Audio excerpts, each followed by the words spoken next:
Indonesia telah memesan 2 unit kapal PPA dari Italia, masing-masing diberi nama KRI Prabu Siliwangi dan juga KRI Brawijaya. Kedua kapal ini dirancang dengan konfigurasi Light Plus, mempertahankan standar aslinya yang menggabungkan kemampuan patroli, pengawasan dan juga perlindungan wilayah maritim. Dengan bobot yang lebih ringan dibandingkan konfigurasi full kombatan, kapal-kapal ini tetap mampu mengakomodasi berbagai misi, mulai dari peperangan anti udara hingga operasi kemanusiaan. Keberadaan kapal ini tentu akan memperkuat armada TNI Angkatan Laut dalam menghadapi tantangan keamanan di kawasan, terutama di wilayah perairan strategis Indonesia.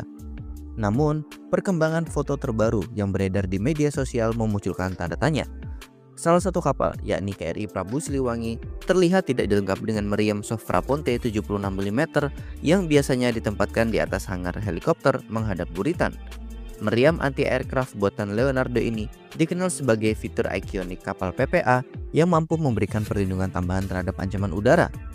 Absennya senjata ini tentu menjadi sorotan, mengingat pentingnya sistem pertahanan yang lengkap pada kapal jenis ini, khususnya untuk misi anti-air warfare yang menjadi salah satu perannya.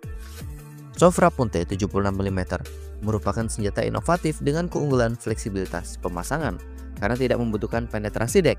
Dirancang sebagai alternatif modern untuk meriam kaliber 76 mm sebelumnya, Sofra Ponte juga berfungsi sebagai sistem senjata jarak dekat dengan amunisi berpemandu yang meningkatkan jangkauan serangan.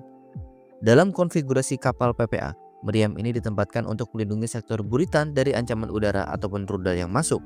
Keberadaannya menjadi elemen penting dalam mempertahankan kemampuan kapal untuk merespon ancaman multidimensi secara efektif.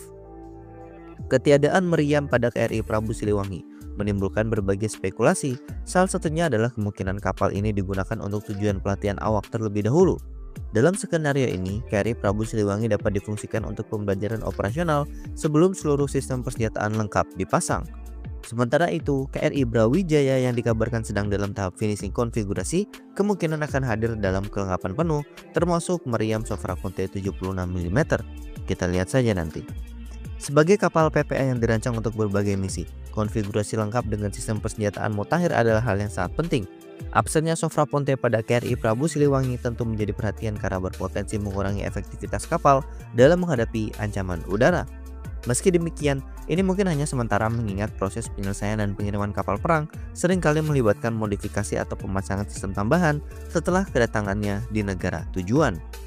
Banyak para analis menyarankan agar TNI Angkatan Laut memastikan seluruh kapal PPA yang diterima memiliki konfigurasi persenjataan sesuai dengan kebutuhan operasionalnya. Dengan demikian, kapal-kapal ini tentu dapat berfungsi secara optimal dalam menjaga kedaulatan maritim Indonesia, terutama di wilayah yang rawan konflik dan juga ancaman strategis. Nah, bagaimana menurut kalian?